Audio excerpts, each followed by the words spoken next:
کیسی خبر پہنچ جاتی کہ پاک و ہند کا ایک عظیم انسان یہاں پہ ہوا ہے۔ اور لوگ بڑے بڑے شیوخ امام صاحب کے پاس آتے، اعلیٰ حضرت کے پاس آتے، لیکن کمال یہ ہے کہ اعلیٰ حضرت احمد رضا خان جو ہے نا، وہ شیخ عبدالحق کے پاس خود جایا کرتے ہیں۔ اب اعلیٰ حضرت کے علم کا، عمل کا، عشق کا، محبت کا، پیار کا، لطف کا، اور آپ علیہ السلام سے جو اعلیٰ حضرت کا رشتہ ہے وہ کسی سے چھپا ہوا نہیں۔ وہ سوئے لالا زار پھرتے ہیں، تیرے دن اے بہار پھرتے ہیں، تیرے در سے جو یار پھرتے ہیں وہ در بدر یوں ہی خار پھرتے ہیں۔ کروں تیرے نام پہ جاں فدا، نہ بس ایک جاں دو جہاں فدا، دو جہاں سے بھی نہیں جی بھرا، کروں کیا کروڑوں جہاں نے۔ اعلیٰ حضرت تو پھر ایک اپنا ہی کمال رکھتے ہیں، لیکن اتنا علم اور عمل والا اور 22,000 سے زائد پیجز پر فتاوی رضوی شریف لکھنے والے انسان کو اعلیٰ حضرت کہتے ہیں۔ سینکڑوں مسائل حل کرنے والے انسان کو اعلیٰ حضرت کہتے ہیں، جن کا ظاہر بھی مضبوط اور باطن بھی مضبوط اور عقائد کی دنیا کے اندر بھی مضبوط ہستی کا نام جو ہے وہ اعلیٰ حضرت احمد رضا خان ہے۔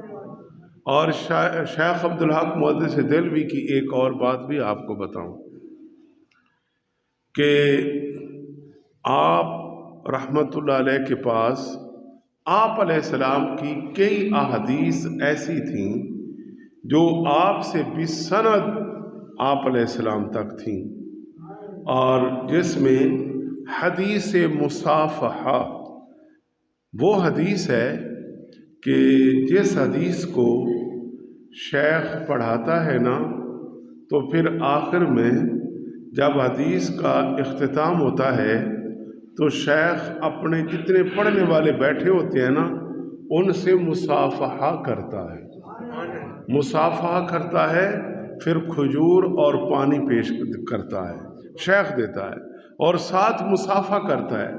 تو یہ مصافحہ کیا مطلب کہ جب آپ صلی اللہ علیہ وسلم نے یہ حدیث بیان فرمائی تو آپ علیہ السلام نے صحابہ کرام سے اسی طرح مصافحہ فرمایا۔ اب یہ جیسے جیسے پھر آپ علیہ السلام سے یہ حدیث چلتی رہی تو ہر شیخ جو ہے وہ اپنے تلامذہ کو یہ حدیث پڑھاتے ہیں اور پھر آخر میں مصافحہ کرتے ہیں۔ تو یاد رکھیں، جس کے لیے میں نے یہ بات کی کہ شیخ عبدالحق محدث دہلوی سے حضرت محدث علی پوری پیر سید جماعت علی شاہ رحمۃ اللہ علیہ، آپ کے حالات میں یہ بات موجود ہے کہ آپ نے مدینۃ الرسول صلی اللہ علیہ وسلم نے شیخ عبدالحق محدث دہلوی سے پیر جماعت علی شاہ صاحب نے یہ حدیث مصافحہ پڑھی اور آپ سے مصافحہ کیا۔ یعنی اتنے بڑے بڑے آدمی جو ہیں وہ اپنی نسبتیں قائم کرنے کو سعادت سمجھتے ہیں شیخ عبدالحق محدث دہلوی کو، اور اعلیٰ حضرت جب بھی ان کا نام ذکر کرتے ہیں نا شیخ الدلائل کے نام سے ذکر کرتے ہیں، دلائل کے شیخ، یعنی اللہ نے انہیں کتنا علم۔ چلو بات آ گئی تو یہ پیر جماعت علی شاہ صاحب رحمۃ اللہ علیہ نے یہ بات لکھی ہے، ان کے ملفوظات میں یہ بات موجود ہے، جنہیں پھر اللہ والے جب آپس میں بیٹھتے ہیں نا تو پھر کچھ راز جو ہے نا وہ کھل جاتے ہیں۔ عام تو یہ باتیں ظاہر نہیں کی جاتی، لیکن جب رازدان ہی اکٹھے ہو جائیں تو پھر راز نہیں رہتا، نہیں بھی بتاؤ گے تو پھر اللہ کی طرف سے سب علم ہو جاتا ہے، کیونکہ انسان جس کے پاس بیٹھے چند گھڑیاں تو وہ لمحے بتا دیتے ہیں کہ یہ جس کے پاس میں بیٹھا ہوں نا اس کا مقام اللہ رسول کی بارگاہ کے اندر کیسا ہے۔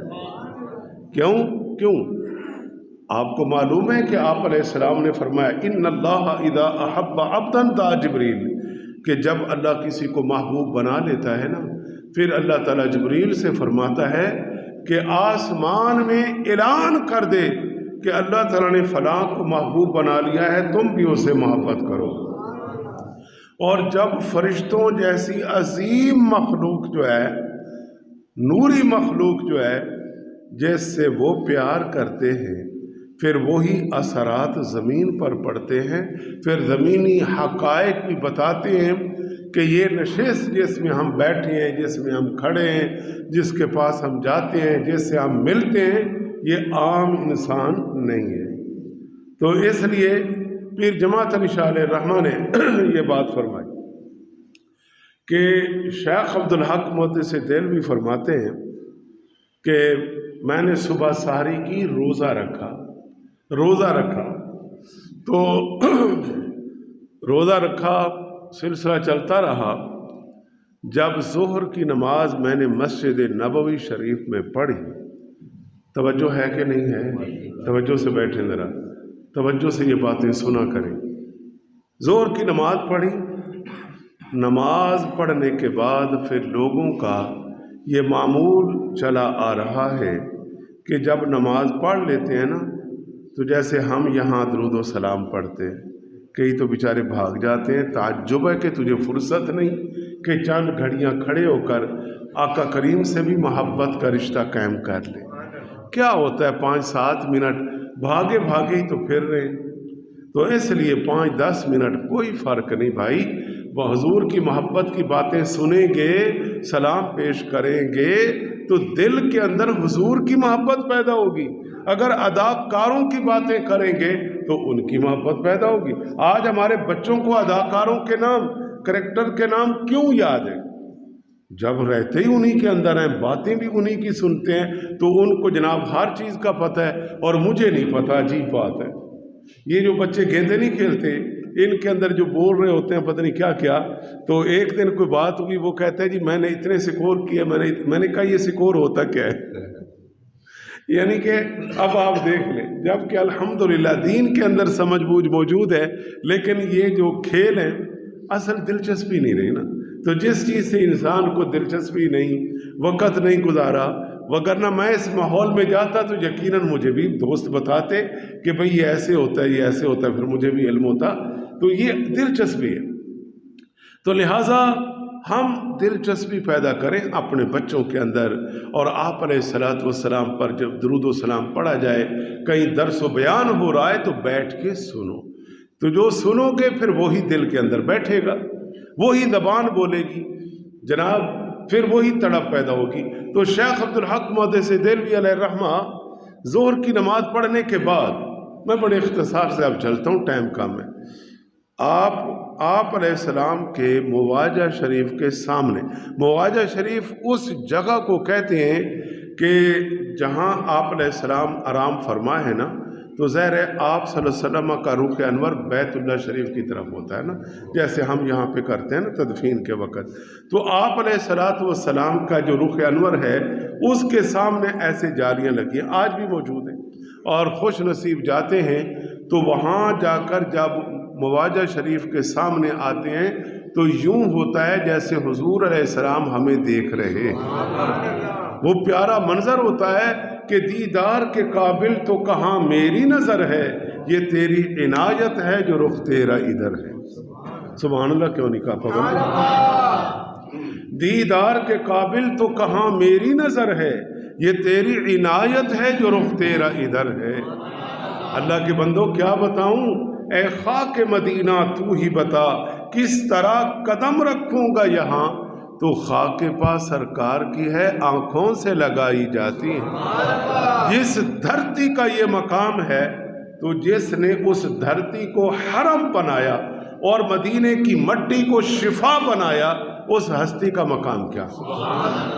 تو جناب شیخ جو ہے وہ فرماتے ہیں کہ میں مواجہ شریف کے سامنے آیا اور سامنے آ کر حضور کی بارگاہ میں سلام پیش کیا، اور سلام پیش کرنے کے بعد آج بے ساختہ میری زبان سے نکل گیا کہ یا رسول اللہ آج تو میں روزہ افطار کروں گا، لیکن میں آج آپ کا مہمان ہوں۔ سبحان اللہ۔ بڑوں کی باتیں پھر بڑی ہوتی ہیں، اوے حضور کا مقام پوچھنا ہے تو پھر شیخ سے پوچھو، ارے بھائی آپ علیہ السلام تو پردہ فرما گیا، منو مٹی تلے قبر حجرہ اور اتنا بند، اور آپ کیسا سوال کر رہے ہیں کہ یا رسول اللہ آج افطاری میں آپ کی دعوت ہے، آج آپ میری دعوت کریں گے اور آج آپ کا میں مہمان ہوں، اور اتنا بڑا بندہ کہہ رہا ہے۔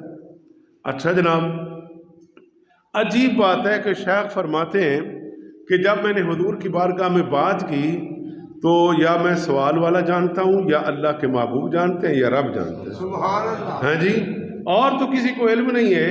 فرماتے ہیں کہ بس ابھی میری حاضری چل رہی ہے کہ ایک آدمی آیا اور میرے کان میں آ کر کہتا ہے کہ بھئی آج آپ کی افطاری میرے پاس ہے۔ میں بڑا حیران اور پریشان کہ ابھی تو ہماری بات ہی ہوئی ہے، تو یہ فوراً پہنچ گیا اور ساتھ کہا بھئی خیال کرنا شام کا جو کھانا ہوگا وہ میرے پاس ہوگا، لیکن یہ ہے کہ آپ مغرب کی نماز ہم یہاں پڑھ لیں گے اور میں بھی ادھر آؤں گا، لیکن یہ ہے کہ ہم نماز پڑھنے کے بعد آپ کو اسی جگہ سے میں لوں گا اور کھانا آپ میرے پاس کھائیں۔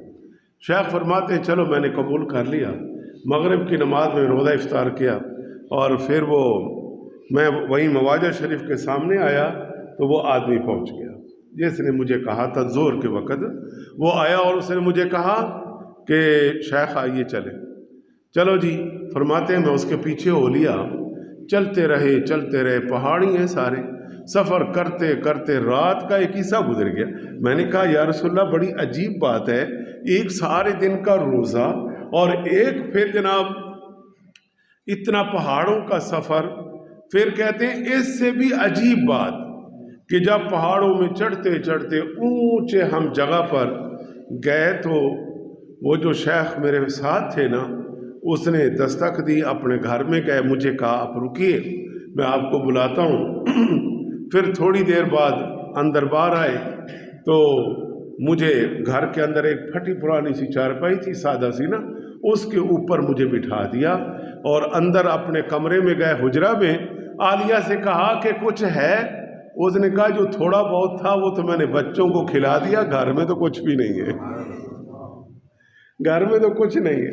آپ اندازہ کریں، لیکن یہ شیخ عبدالحق ہے، یہ عام بندہ نہیں ہے، لیکن بہرحال فرماتے ہیں میں یہ باتیں سن رہا ہوں کہ عجیب دعوت ہے کہ گھر میں کچھ نہیں ہے، گھر میں کچھ نہیں ہے۔ خیر انہوں نے کیا کہا کہ اچھا کوئی بات نہیں، اس میں بھی حکمت ہے، خیال کرنا اس میں بھی حکمت ہے، وہ آگے کھول رہی ہے، وہ راز آگے آ رہا ہے۔ لو جناب بات یہ ہو گئی کہ شیخ عبدالحق فرماتے ہیں کہ انہوں نے مجھے کہا کہ آپ بیٹھیں میں ابھی آتا ہوں۔ چلو جی، وہ گھر سے باہر چلے گئے، تھوڑی دیر میں آئے، ایک پیالہ پکڑا ہوا ہے اور وہ پیالہ مجھے آ کر دے دیا، اور وہ پیالہ کیا تھا اور اس میں کیا تھا؟ اس پیالے کے اندر دودھ بھرا ہوا تھا اور مجھے کہا کہ اسے پی لیں، اور شیخ کہتے ہیں میں نے جب وہ پیا تو جو ایک انسان طبعاً چاہتا ہے کہ مجھے یہ بھی کھانے کو ملے، یہ بھی ملے، یہ بھی ملے، اس دودھ کے اندر ہر چیز موجود تھی۔ میں سیراب ہو گیا، میں سیراب ہونے کے بعد میں نے اب اس سے کہا، جب مجھے سکون آ گیا، ایسے لگا کہ جیسے میرے دل کے اندر نور بھر گیا ہے، نور بھر گیا ہے۔ تو میرے عزیزو، شیخ فرماتے ہیں کہ آخر میں جب مجھے وہ الوداع کرنے آئے نا تو میں نے کہا ذرا یہ تو بتائیں کہ میں نے تو بات حضور سے کی تھی نا، میں نے تو بات حضور سے کی تھی، آپ کو کیسے پتہ چلا؟ اس نے کہا مجھے ایسے پتہ چلا کہ بس یہ بس اور بس یہ میرے سے کیا پوچھتے ہو، جہاں سوال کیا تھا انہی سے پوچھ لینا ہے جی۔ یعنی ایسے لوگ بھی ہیں۔ یہاں ایک بات اور بھی کر دوں، کوئی نہیں، رمضان شریف کا مہینہ، یہ تفسیر نعیمی آپ پڑھتے ہیں نا مفتی امیار خان نعیمی علیہ الرحمہ کی، یہ عام تو آج ہمارے حالات ہے نا، نہ پیسہ ہے، نہ ٹائم ہے، نہ وقت ہے، یہ اپنے پاس پڑھی ہے تفسیر نعیمی نا، اور یہ مفتی امیار خان نعیمی علیہ الرحمہ گجرات، ہم ان کے مزار پہ ماشاءاللہ الحمدللہ اللہ نے توفیق دی، چند سال پہلے ہم نے حاضری دی وہاں پہ۔